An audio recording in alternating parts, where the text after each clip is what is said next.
Robert McGee was scalped by Indians. He's the only known person who has survived the horrific experience of being scalped. The only confirmed person to be hit by a meteorite. Ouch, that looks painful. A circus or freak show performer who had elastic type skin.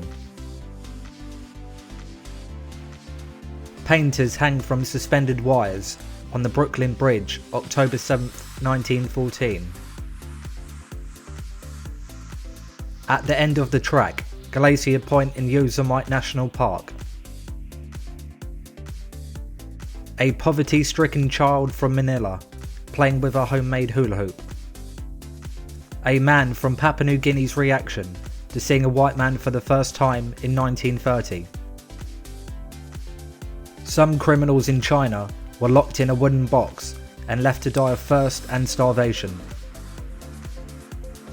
A cat's meat cellar used to be a common sight in London and other large towns between the mid-1800s and 1930s. An unexploded German parachute mine in the garden of a house in Liverpool, 1940.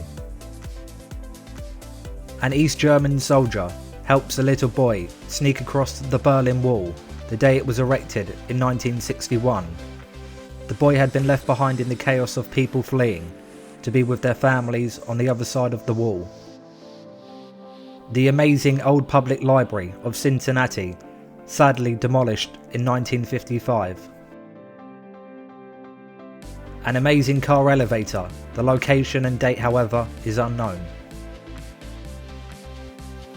The man who started World War I went on to assassinate Austria's Archduke Franz Ferdinand in June of 1914. Principet fired the fatal shots, then swallowed a cyanide pill immediately after. However, it had expired. He was then captured. He was tried and convicted, but was only 19 years old at the time, 27 days short of his 20th birthday, the minimum age in Austria law for the death penalty, so he received the maximum sentence of 20 years imprisonment. He contracted tuberculosis in prison and died on April 28, 1918, 3 years after and 10 months after sparking the war. The gold inlaid pocket pistol of Napoleon Bonaparte from the year 1802.